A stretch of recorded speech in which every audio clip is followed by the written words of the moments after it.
This is the Market Your Business Like a Pro podcast.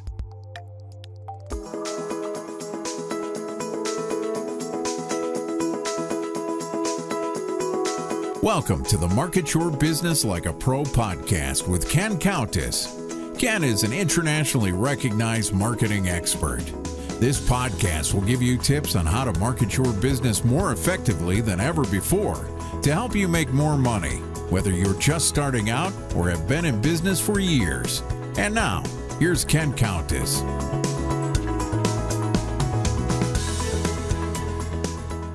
Hey, welcome to this week's episode of the Market Your Business Like a Pro podcast. I'm Ken Countess, and this week we've got a really super special guest. This is Ron Carucci. Ron is a co-founder of Navalent. Did I get that right? I did. Cool. And so we're going to spend a few minutes talking about marketing and business development and growth from a somewhat different angle than we've done in previous podcasts. Ron is a two-time TEDx speaker, and you'll be able to find his TEDx talks on YouTube. He's a seasoned consultant with over 25 years of experience working with CEOs and senior executives of organizations ranging from the super big Fortune 50s to startups that are in pursuit of transformational change. So Ron, welcome to the Market Your Business Like a Pro podcast. And great to be with you. Thanks for having me. Yeah, it's great to have you. We had a few minutes to chat before we actually started recording this episode, and Ron is on one side of the U.S. and I'm on the polar opposite of the 48. Ron, why don't you tell our audience a little bit about you? Yeah, glad to. So I spend my days traipsing the hallways, as you mentioned in your intro, of organizations with my firm Navalent, looking, accompanying leaders who are pursuing some kind of growth or change. Maybe they've got themselves in a ditch, or they're trying to swerve away from a ditch for their organizations on some path.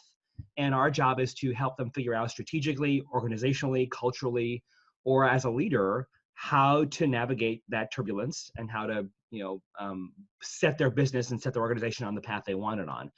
Now, what that really means practically is that their strategy isn't articulated, or it doesn't exist, or it's very diffused. It means their organization is completely built wrong. It's misconfigured for an old strategy. It's bloated in cost. Or it means they, as leaders, are leading at the wrong altitude. They're leading too low. They've created compression. They haven't distributed decision rights appropriately, and so their behavior is actually the biggest obstacle in the way of performance. And that can happen in a business with 10 people or 10,000 people. Sure. How long has Navalent been in existence? We're a 14-year-old startup. Oh, great. We're, like many organizations, we're the teenage boy in his dad's suit, trying to sort of figure out how to fill our skin and grow into our own capabilities. Yeah. Well, before Navalent, what were you doing, and why did you leave it? I was at a larger consulting firm in New York City. I loved it. It was a fabulous firm. Sort of the place where you cut your teeth. Mm-hmm. I was there for 8 years, and it was a great career decision. But when that was a boutique firm, also larger than Navalent. But when it got sold to a much bigger firm, the game changed. So now the game as a partner was about feeding the dinosaur and revenues, and far less about the work we loved and feeding mouths.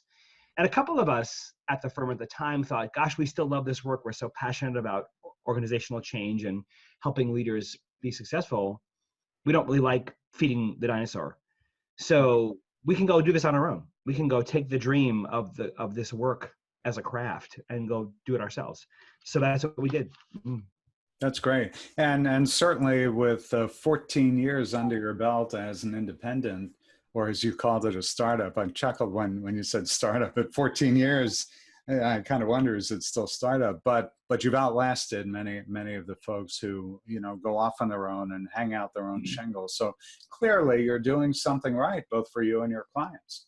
Yeah, and I'm very fortunate to have incredibly talented people at Navalent. There's three of us altogether that are the co-owners. Uh-huh. And one of the things that we know differentiates us, among many things, other than our collective 200 years of experience doing the work, is that there's a culture here of love and passion about our work and our clients and each other. And it's has all the dysfunctions of a family some days, but all the beauty of what it means to sort of link arms and have camaraderie with people you care about. As my partner Mindy says in one of our videos, we love the work and we love each other, and that changes the work.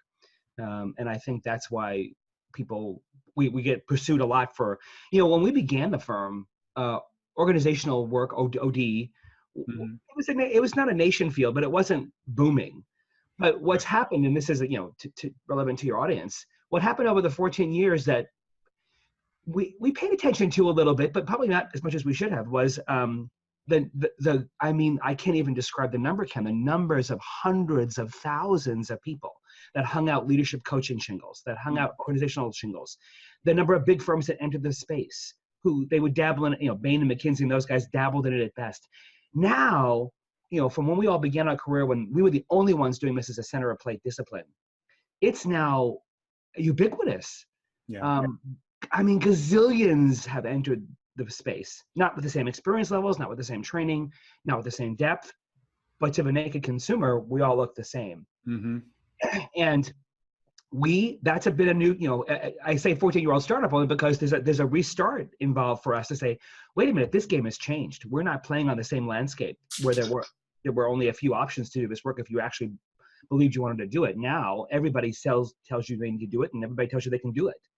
It's interesting that we're on this train of thought. Earlier today, and we're in, for those listening now, we recorded this in the middle of July of 2018. Earlier today, I had a conversation with someone who used to do what I do, and I still do, actually he does too, but we met about 5 years ago, and it was about email marketing. And I've got a very tight association with Constant Contact. Many of us know about that. And the conversation was interesting because it went down the path of, he said to me, well, Ken, when you and I started doing this 5 years ago, or when we met 5 years ago, there seemed to be a whole lot more opportunity. Now every guy and his mom and his brother and his sister, they all seem to be selling email marketing. Does this diminish the opportunity? And what I said to him was, Dave, listen, there's always room for someone who's great at what they do. The market may have matured, but that doesn't mean you don't have opportunity. And the example I gave him was, take a look at the auto industry. I mean, there are big, big companies that have been around forever, and yet some tiny startup called Tesla has carved out a little niche for themselves. And, it remains to be seen what happens over the long term. But the point is that how many cars are there on the market? And yet, here's a guy named Elon Musk who has found an opportunity with a unique product and a unique selling proposition. But, he's certainly made a name for both himself and Tesla. And so relating it to OD, yeah, there was certainly a surge in the number of companies doing OD, but you've outlasted most of them, it sounds like. And I think what we're learning is, but marketing, I was sort of the prophet of doing my firm about marketing, about its supply and demand, not just supply. Right. And, we, in the last 3 or 4 years, we've gotten very serious and worked hard to build our own demand creation engine, but like so many out there, some of the people I consult to are people that do what you do, the small little boutique marketing firms.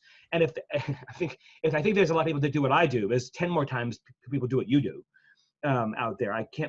Every Twitter I get, is I can do your social media for you, I can do your marketing for you, I can do your email for you, I can do your, but you now have this digital toolbox, right? Thought leadership and content marketing and email list building and social media and other forms of a digital platform that like any plumber has a toolkit they turn to. What tool do I use and what's the tool for my business? Right. And for many small businesses, it's the wrong question to start with. It's they get desperate to want to drive traffic to their front door, which is a website usually, and so they start reaching for any tool they can get to bang on, when they haven't stepped back and asked themselves, who are you? And so often when I walk into a small business and I'll say, well, tell me your strategy. It's the first question, any good systems engineer would ask. And I get all kinds of counterfeits. I get the mission statement and the vision statement. I get the marketing plan. I get the sales plan. I get the order from Costco. That's the strategy. Yeah. I get the financial plan they use to pitch for their Series A money, or their Series B money, or their MVP investments. I get some version of an activity plan that tells me what I have to do for the next 6 months or a year. Like, that's all very interesting, but tell me who you are. Right. Tell me why people who do what you do, why people who you want to sell to would choose you over anybody else. Tell me what makes you unique. What's your USP? And they don't have an answer. Yeah. They haven't done the fundamental work of identity and really picking a swim lane. And so many entrepreneurs will say, well, we're too small. That strategy's for big companies. We're too small for that, which of course is such a dangerous misconception. And so until you tell me who you are and who you're saying no to, I can't tell you what digital tools to use. I can't tell you how to configure your work. I can't tell you much about anything about until you tell me who you say you want to be. And you have some minimal viable proof that you can do it, that there's somebody out there wants it and you can deliver it. But once you have that sense, and you've really identified those capabilities, that if you invest $1 in, $5 comes in the door, right? Because what so many entrepreneurs do is you see the scaling process. I call it mitosis, right? Like a child in a mother's womb, the work just divides. But in a startup or a small business, it usually divides like mayhem. And usually it's the owner that's doing most of the dividing, and they're wearing 20 different hats, and so is everybody else. And they think people are thriving on that energy. They think people are, oh, look how much excited people are. And I'm like, no, they're exhausted. They're not happy.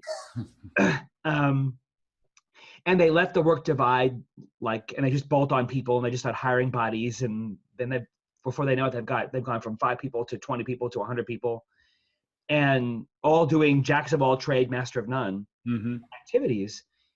And what entrepreneurs fail to recognize is that the work that makes you different, the work that is your competitive work, that makes you truly unique, you have to protect that work. You have to spend more money on it, invest more in that talent, and keep it away from the necessary work, the 80% or 60% of your work that keeps the lights on. Because once those two things get mixed, we all know what happens. The good work gets diluted in favor of the urgency of today's work. And you're no longer competitive. You're just doing it on parity with everybody else. So how to configure the work, once you have a strategy, and then once you've done that and you know where to aim that work at the kind of person you want to sell it to, the person who you think is going to pay for it, then you can decide how to market it. Then you can decide what are the best methodologies or avenues or channels by which I can go tell the world, hey, pick me, because I can do what you want and I know who you are because I've done my homework, and here's how I can demonstrate that I know who you are. By telling you about yourself, and you recognize yourself in my story, and so you choose me. Right. But so many people just want to skip all that other work and start with SEO on their website. Yeah, wrong strategy. Well, or no strategy. Or no strategy, right? And so let's talk a little bit about where you think that business owners, large and small, I mean, I worked for some big companies as you did and had startup businesses within those big businesses. And some of our clients have included Verizon and Marriott. And, regardless of the size of business, they all have their challenges, right? And whether you're a startup or you're a more mature business and you have some other new business you're cultivating within that business, everybody's got their challenges. So maybe you could pick one or two of those, small, medium, large, and let's talk for a minute about where you think most businesses are most challenged in growing their business, and then what they should do more of and what they should do less of. Ken, I think I'll start with a little bit about the one I just talked about, and but it really is strategy. It really is the discipline to say no to all opportunities. Yeah. So that you can be disciplined in what your yes is. But the work to do a real strategy, a real positioning body of work to understand what could you be good at, what could you be better at than anybody else. Today, the barriers to entry to most businesses are low. So the idea of protecting entry from other people, I mean, yeah, Elon Musk has certainly done that with electric cars, but GM, Mercedes, Google, they're all getting into electric and autonomous vehicles, right? So there really is very difficult technologically these days, since most innovation is disrupted through technology. Mm-hmm. To protect a space. So if you accept that premise, then carving out a niche that you really stay the course on is hard. Everybody wants to be an overnight sensation, right? And they've watched people on Instagram and other social media platforms do it. We all know the cliche, right? It takes 10 years to be an overnight sensation. But they get desperate, they get anxious. And so they start grasping at straws, and they start, oh, somebody calls, we can do that, say yes. And it becomes chasing revenue.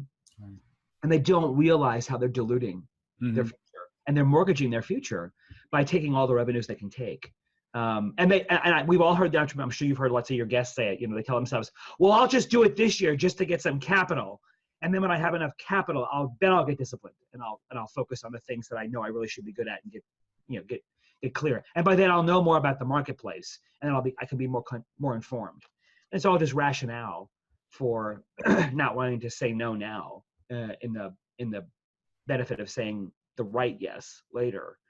So it's the strategy work. It's differentiators and capabilities, a small number of them that you're confident you can deliver on. But then it's organization, right? So then it's how you configure your assets, your people, your technologies, your processes, your physical assets in a way that delivers that strategy. Whether you have 5 people or 500 people or 5,000 people or 50,000 people, you have to the only source of competitive advantage you have is how you configure them, is how you put them together in a way that can execute that strategy. People think an organization is an org chart. So hierarchy becomes the thing they think of, and most owners can't let go, right? So they create this very compressed thing where they have all roads for all decisions and all information lead to them, and then they have people around them just waiting for them to be told what to do. Mm-hmm. And you think there isn't enough breath in your lungs if you think you're going to tell everybody what to do when there's 20 or 30 of them. And so they think that layers or hierarchy becomes the divider of work, and that's the worst and most expensive way to divide work. You need to divide work along the lines of what's your strategy is. What is the most competitive work? What supports that work? And then keep all the efficiency work that just keeps the lights on away from that. And really configure the work in a thoughtful way that protects your most talented and most important work, that touches your marketplace. Then you can ask yourself the question, what's the way I keep the work coming, right? So I don't need to use all the tools in the digital toolbox to market my business. So getting smart about, and then they should go to people like you. They should ask for help. Don't become a marketer. The digital world today is way too complicated. Stick to your own knitting. There are millions and literally millions of experts out there who understand the digital marketing platform. That's go right. ask them. Mm-hmm. You should never don't do it yourself. Yeah, stay in your lane. And then other people can come into you and say, if you want to ask 5 of them to get different opinions, do that. But not every digital tool in the digital toolbox is necessary or equally viable for your business. Figure out what collection of the digital marketing cocktail is optimal for you. You have a spend limit, so what can you spend? And then recognize that you have to stick with it for 2 or 3 years, really 2 or 3 years at minimum, to build a platform that is going to be a decent digital front door for you. If you have a retail space, if you have a physical space, you want that customers to come, you add that to the mix in terms of how you attract clients. But for most part, we're not going to be taking out ads on billboards on highways or in the airports. That's not what we're going to do, right? So the digital world becomes the most efficient and cost-effective way to tell the world who we are.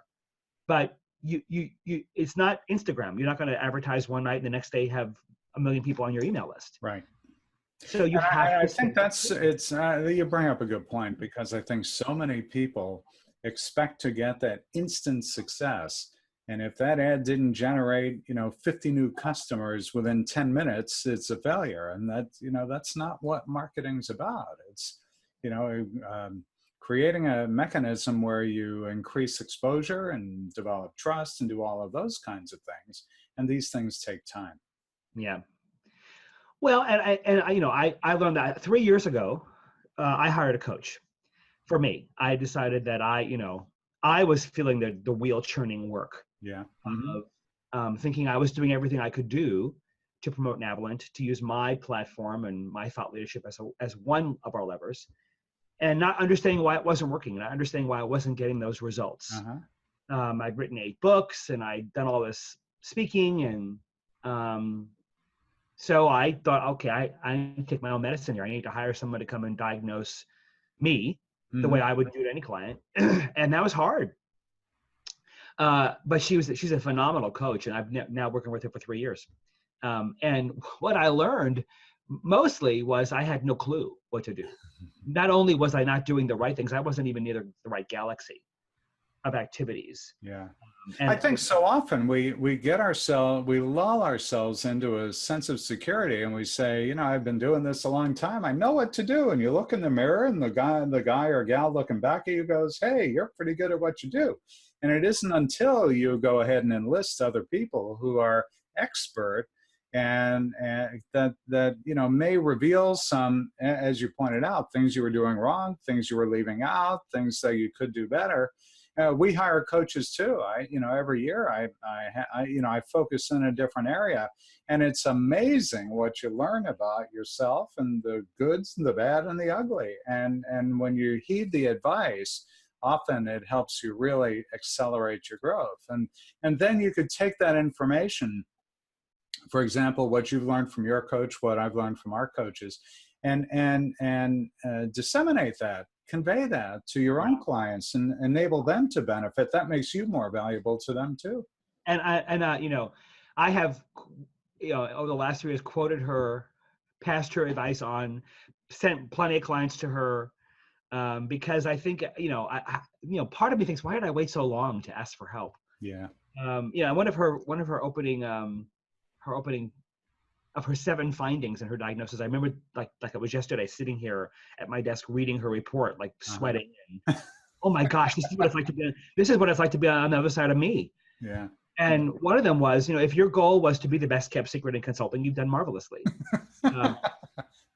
And she pointed out, she said, in her diagnosis, she said, getting to you was way too hard. Mm-hmm. I went way out. I turned around and I tried to find my way to you, and I couldn't do it. She said, you spend 90% of your time talking to people who already know you. You don't talk to anybody that doesn't know you. How are they ever going to find out? I didn't know what she meant. I'm like, what? You mean I just don't hit click send and that takes care of it? I was just so clueless.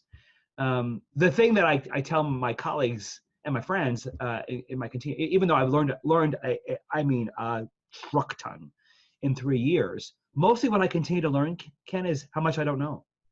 Sure. Every day it feels like an anxiety. Sometimes it's anxiety provoking, of the frontier of, oh my gosh, I didn't know that. So I have this incredible platform now. I write for HBR, I write for Forbes, I've done a couple of TED Talks, Google Talks. I've got this, what looks to be this extraordinary platform, and I'm, humbled and thrilled that I've had it. But people associate that with, well, you must know what you're doing.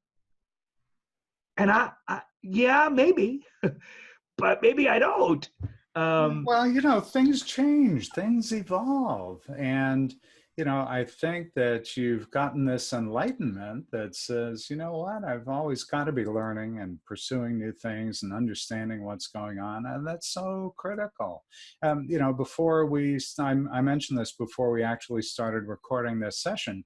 I'm doing a workshop tonight, and I have a PowerPoint deck that I use pretty regularly, but every single presentation that I do, I always check beforehand, because something's always changing, particularly in the digital marketing world.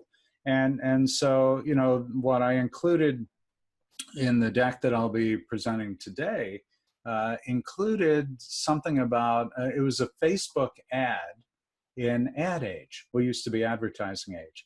And what it talked about in one page was the shift to video, and how video is such an essential component today, no matter what marketing you're doing. And the example they give in the screenshot that's in the ad is, it takes you 26 seconds to read this text, which nobody's going to do, and you can convey the same information in 6 seconds with video.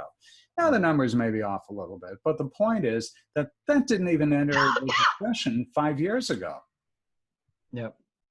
Yeah. Right? So you have to stay on top of your game. If you're going to be of value to your clients and to yourself, you have to stay on top of your game, and that's an investment. And the platforms are, so Twitter is, they seem to be, on the backside of their usefulness. But getting Twitter followers, now we're learning that most people bought them because they're all exiting, or the robots that invaded are being shut away. So, even the value of the different platforms seems to change by the minute. Oh yeah.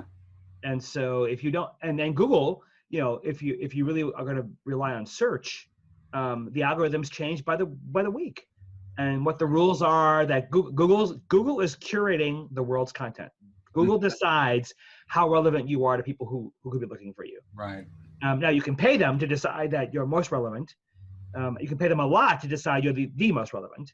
But short of that, the yardsticks that they're holding up to you when someone puts in a search bar something that could be you, in about 0.009 seconds, they're deciding who are the top 500,000 answers to their question, and they make the decision about where you are on that list. Right. You have some say over that, though, and who knew, right? So now I understand what those criteria are, and I understand the things that I can control to get myself on page 1 versus page 15. Right. Well, that's the best place to hide a dead body. It's page 2 of Google. Nobody goes there. Right. Yeah, but that's true. Whether right or wrong, fact or fiction, the fact is that our worlds have changed and continue to change almost on a daily basis by technology. Yep. And I think the case you provided on Google is a perfect example of how we need to stay on top of our game and really understand what's going on in our lives. So, I think you've imparted some really great advice. And, I think it's so critical that people, no matter what size business they're in, large or small, that they continue to take advantage of working with consultants like you to ensure that they understand exactly what they need to do in order to grow. Well, I think, and it starts with strategy, right? It can be a very intimidating question to ask, because you believe you know it, right? And then you can find out that maybe you don't know who you are or who you could be as much as you thought. Right. So but it's an important question, and it's answerable if you're a solopreneur, if you have 5 employees, if you have 100 employees. You can do some very basic work to identify who you want to be to the world. Ron, it's really been a pleasure chatting with you. Ron Carucci is an author, co-author of 8 books. He's a founder of Navalent, a consulting firm. Ron is based in Seattle, Washington. And you can find him lots of places online. I mentioned earlier, he's had a couple of TEDx talks that are out there, and you can take advantage of those and learn a lot. But Ron, what's the best way for people to reach you? This is your shameless promo or plug. Yeah, so I would love to keep the conversation going. If you come visit us at Navalent, Navalent.com, we've got lots of great videos, and we've got a great quarterly magazine that's free if you'd like it, on leadership and teams and organizations and stuff, all the stuff we talked about today. There's a huge reservoir of great blog posts and some white papers. Lots of free resources there. We also have a free ebook for you, a free ebook called Leading Transformation in Organizations. So if you want to know our playbook on how we construct change journeys that actually stick, you can come to navalent.com/transformation and learn more about how the inside look at how we do it. Twitter at Ron Carucci, and I'm also on LinkedIn, so love to keep the conversation going. Excellent. Hey, Ron, thanks so much. I look forward to the next time we chat. Ken, great to talk to you. Thanks so much. And don't forget to check out our brand new Email Marketing Online Academy. It's www.marketyourbusiness.co/email-academy. That's where you'll find out more. Check out all of our episodes of the Market Your Business Like a Pro podcast. It's on our website, marketyourbusiness.co. Look for the podcast tab, and there you'll find all previous episodes. And while you're on our website, don't forget to check out all the other resources and sign up for our weekly newsletter too.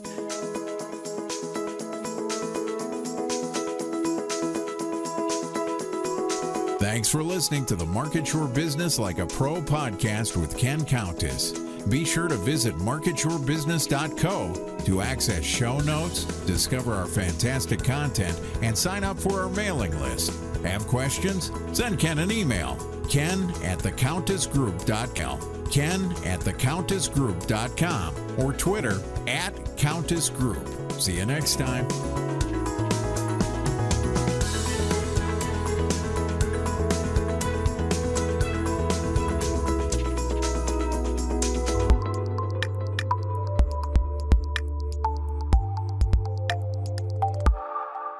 If you need help with this or anything else related to marketing your business, reach out to us.